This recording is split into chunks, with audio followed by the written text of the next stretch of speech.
ಎಲ್ಲರಿಗೂ ನಮಸ್ಕಾರ, ಶುಭ ದಿನ. ಇವತ್ತಿನ ವಿಡಿಯೋದಲ್ಲಿ ನಾವು ಮೌನಕ್ಕಿರುವ ಶಕ್ತಿ, ಮೌನವಾಗಿರೋದ್ರಿಂದ ನಮ್ಮಲ್ಲಿ ಎಷ್ಟು ಒಂದು ಪಾಸಿಟಿವ್ ಎನರ್ಜಿಯನ್ನು ನಾವು ಕಾಪಾಡ್ಕೋಬಹುದು, ಉಳಿಸ್ಕೋಬಹುದು ಮತ್ತು ಎಷ್ಟು ಪ್ರಶಾಂತ ಚಿತ್ತರಾಗಿ ಇರಬಹುದು ಅನ್ನೋದನ್ನು ಇವತ್ತಿನ ವಿಡಿಯೋದಲ್ಲಿ ತಿಳಿದುಕೊಳ್ಳೋಣ.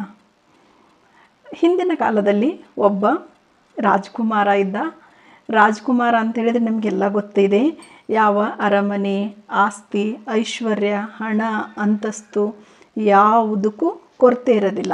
ಅಷ್ಟೊಂದು ಒಳ್ಳೆಯ ಜೀವನವನ್ನು ಭಗವಂತ ಆ ರಾಜ್ಕುಮಾರನಿಗೆ ಕರುಣಿಸಿರ್ತಾನೆ. ಆದರೆ ಅವನಿಗೊಂದು ಚಿಂತೆ ಸದಾ ಕಾಡ್ತಾ ಇರುತ್ತೆ. ಏನು ಅಂತ ಹೇಳಿದ್ರೆ, ಅವನು ಯಾವಾಗಲೂ ಕೋಪದಲ್ಲಿ, ಅಶಾಂತಿಯಲ್ಲಿ, ಏನೋ ಮನಸ್ಸಿಗೆ ಕಿರಿಕಿರಿ, ಏನೋ ಒಂಥರ ಕಸಿವಿಸಿಯಲ್ಲಿ ಅವನು ಜೀವನ ಕಳೀತಾ ಇರ್ತಾನೆ.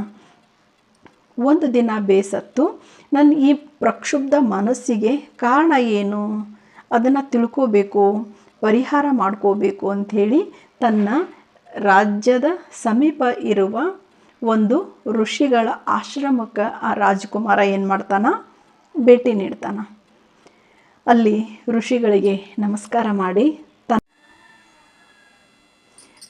ಋಷಿಮುನಿಗಳಿಗೆ ನಮಸ್ಕಾರ ಮಾಡಿ ತನ್ನ ಮನಸ್ಸಿನ ಅಶಾಂತತೆಗೆ, ತನ್ನ ಮನಸ್ಸಿನ ಒಂದು ಗೊಂದಲಕ್ಕೆ, ತನ್ನ ಅಶಾಂತಿಗೆ ಕಾರಣ ಏನು ಅಂತ ಋಷಿಮುನಿಗಳನ್ನು ಕೇಳ್ಕೊತಾನೆ.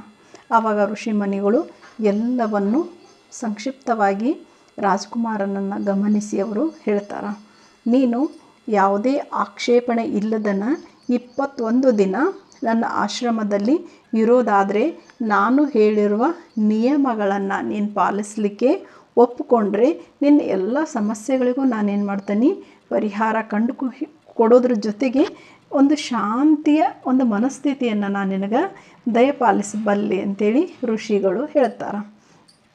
ಆವಾಗ ರಾಜ್ಕುಮಾರ ಒಪ್ಕೊಂಡು ಮುಂದಿನ 21 ದಿನಗಳನ್ನು ಆ ಋಷಿಗಳ ಆಶ್ರಮದಲ್ಲೇ ಕಳೆಯೋದಕ್ಕೆ ಏನು ಮಾಡ್ತಾನೆ, ನಿರ್ಧಾರ ಮಾಡ್ತಾನೆ.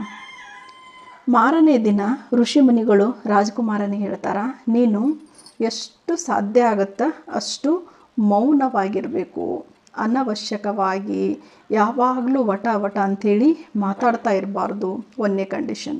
ಎರಡನೇದ್ದು, ಸಾಧ್ಯವಾದಷ್ಟು ನಿನ್ನ ಕೋಪವನ್ನು ನೀ ಏನು ಮಾಡಬೇಕು, ನಿಯಂತ್ರಣ ಮಾಡಬೇಕು. ಈ ಕೋಪದಲ್ಲಿ ಯಾವುದೇ ಉತ್ತರಗಳನ್ನು ಕೊಟ್ಟು ಬೇರೆಯವರ ಮನಸ್ಸಿಗೂ ಸಹಿತ ನೋವಾಗೋ ಥರ ನೀನು ನಡ್ಕೋಬಾರ್ದು.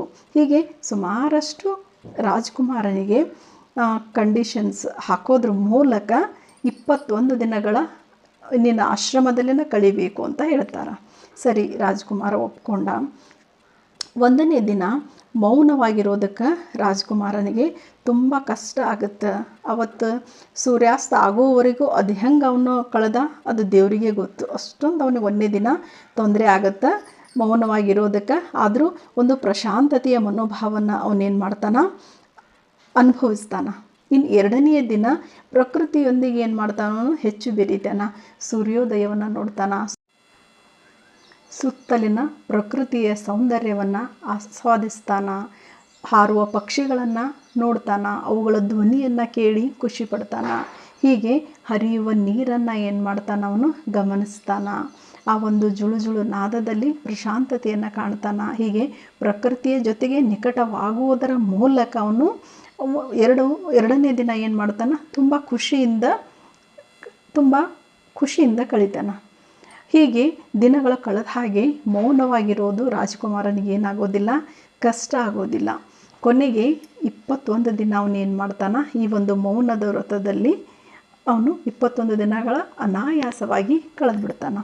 21ನೇ ದಿನ ಗುರುಗಳ ಮುಂದೆ ಬಂದು ಏನು ಮಾಡ್ತಾನೆ, ಕೂತ್ಕೊಂಡಾಗ ಗುರುಗಳು ಅವನ ಒಂದು ಮುಖದಲ್ಲಿರುವ ಒಂದು ಪ್ರಶಾಂತತೆಯನ್ನು ಗಮನಿಸಿ, ರಾಜ್ಕುಮಾರ ನೀನು ಇವಾಗ ಮಾತಾಡಬಹುದು ಅಂತೇಳಿ ಆ ಗುರುಗಳು ಅವನಿಗೆ ಅಪ್ಪಣೆ ಕೊಡ್ತಾರೆ. ಆವಾಗ ರಾಜ್ಕುಮಾರ ಮಾತಾಡ್ತಾನೆ, ನಿಜವಾಗ್ಲೂ ಗುರುಗಳೇ, ಈ 21 ದಿನಗಳು ತುಂಬ ಪರಿವರ್ತಕವಾಗಿದ್ದವು.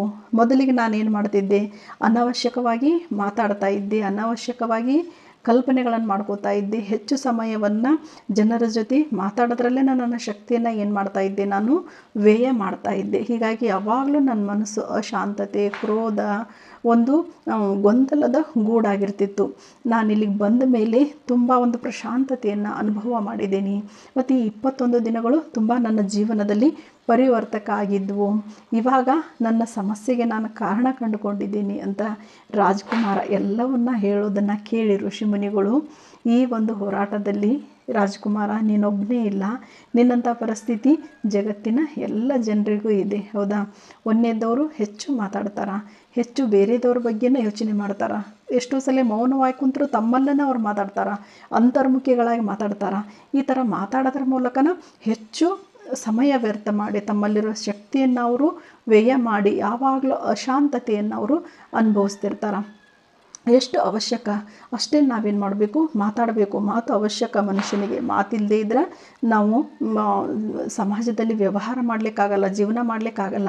ಎಷ್ಟು ಬೇಕೋ ಅಷ್ಟು ಮಾತಾಡಬೇಕು. ಅನವಶ್ಯಕವಾಗಿ ಮಾತಾಡಿ ಬೇರೆಯವರ ಮೇಲೆ ಕೋಪ ಮಾಡ್ಕೊಳ್ಳೋದು ಮತ್ತು ಅಂತರ್ಮುಖಿಯಾಗಿ ನಾವು ನಮ್ಮೊಳಗೆ ನಾವೇನು ಮಾತಾಡ್ತೇವೆ, ಹೆಚ್ಚು ಮಾತಾಡೋದು ಯಾವಾಗಲೂ ನಮ್ಮಲ್ಲಿ ಅಶಾಂತತೆ ಮತ್ತು ಮನಸ್ಸಿನ ಒಂದು ಚಂಚಲತೆಯನ್ನು ಸೂಚಿಸ್ತದೆ. ಹಾಗಾಗಿ ನಾವು ಮೌನವಾಗಿದ್ದಾಗ ನಮ್ಮ ಮಾತುಗಳು ಸಹಿತ ಹೆಚ್ಚು ಪ್ರಭಾವಯುತವಾಗಿರ್ತವೆ. ಜೊತೆಗೆ ಶಾಂತ ಮನೋಭಾವವನ್ನು ನಾವೇನು ಮಾಡ್ಬೋದು, ಅನುಭವಿಸ್ಬೋದು. ಹಾಗಾಗಿ ಕಡಿಮೆ ಮಾತಾಡೋದು, ಮನಸ್ಸಿನ ನಮ್ಮ ಅಂತರ್ಮುಖಿಗಳಾಗಿ ನಾವು ಮಾತಾಡೋದು, ಹೆಚ್ಚು ಜನರ ಮೇಲೆ ಕೋಪ ಮಾಡ್ಕೊಳ್ಳೋದನ್ನು ಕಡಿಮೆ ಮಾಡೋದರ ಮೂಲಕ ಈ ಋಷಿಮುನಿಗಳು ರಾಜಕುಮಾರನ ಎಲ್ಲ ಗೊಂದಲಗಳಿಗೂ ನಿನ್ನ ಪರಿಹಾರ ಕಂಡುಕೋಬಹುದು ಅಂತ ತಿಳಿಸ್ಕೊಟ್ರು. ಈ ಒಂದು ಚಿಕ್ಕ ಕಥೆಯ ಮೂಲಕ ಮೌನಕ್ಕಿರುವ ಒಂದು ಮಹತ್ವ, ಮೌನವಾಗಿರುವುದರಿಂದ ಅವಶ್ಯಕತೆ ಇದ್ದಾಗಷ್ಟೇ ಮಾತಾಡೋದು. ಮೌನವಾಗಿರೋದು ಅಂತ ಹೇಳಿದ್ರೆ ಪೂರ್ತಿ ಮೌನ ವ್ರತಾಚರಣೆಯನ್ನು ಮಾಡೋದು ಅಂತಲ್ಲ. ಅವಶ್ಯಕತೆಗನುಸಾರವಾಗಿ ಮಾತನಾಡುವುದರ ಮೂಲಕ, ಕೋಪವನ್ನು ಕಡಿಮೆ ಮಾಡುವುದರ ಮೂಲಕ, ಅಂತರ್ಮುಖವಾಗಿ ಮಾತನಾಡುವುದನ್ನು ಕಡಿಮೆ ಮಾಡುವುದರ ಮೂಲಕ ಪ್ರಶಾಂತತೆಯನ್ನು ನಾವು ಅನುಭವಿಸಬಹುದು ಅಂತ ಹೇಳ್ತಾ ಮೌನಕ್ಕಿರುವ ಶಕ್ತಿಯನ್ನು ತಿಳಿಸ್ತಾ ಇವತ್ತಿನ ನಾನು ವಿಡಿಯೋನ ಮುಗಿಸ್ತಾ ಇದ್ದೀನಿ. ಆಲಿಸಿದ ತಮ್ಮೆಲ್ಲರಿಗೂ ಧನ್ಯವಾದಗಳು. ಶುಭ ದಿನ.